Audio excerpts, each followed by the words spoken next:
आज आपण कुरकुरीत व चटपटीत अशी चटणीची रेसिपी पाहणार आहोत. अगदी 5च मिनिटात ही चटणी बनवून तयार होते. ती कशी बनवायची ते पाहूयात. ही चटणी करण्यासाठी मी 3 उडदाचे पापड घेतले आहेत.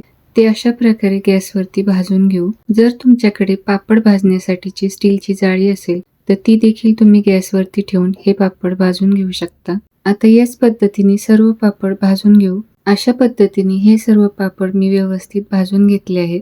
ही चटणी करण्यासाठी मी 2 मध्यम आकाराचे कांदे घेतले आहेत. ते चाकूच्या सहाय्याने बारीक चिरून घेऊ. या चटणीसाठी आपल्याला कोथिंबीर देखील लागणार आहे, म्हणून मी थोडीशी कोथिंबीर धुवून ती बारीक चिरून घेतली आहे. अशा प्रकारे दोन्ही कांदे व थोडीशी कोथिंबीर मी बारीक चिरून घेतली आहे. ही चटणी करण्यासाठी मी येथे एक छोटे पातेले घेतले आहे.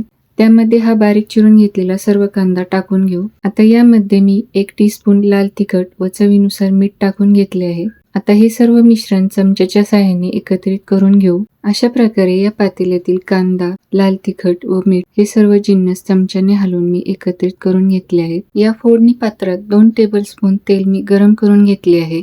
ते आता या चटणीवरती टाकून घेऊ. मिक्स करून घेऊ. ही चटणी अशीच खायला देखील मस्त लागते.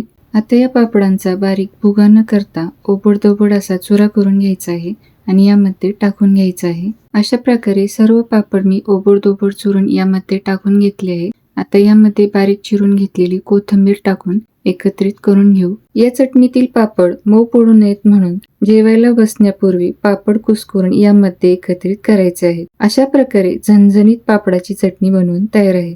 ती तुम्ही चपाती किंवा भाकरी सोबत खाऊ शकता. लय भारी लागते.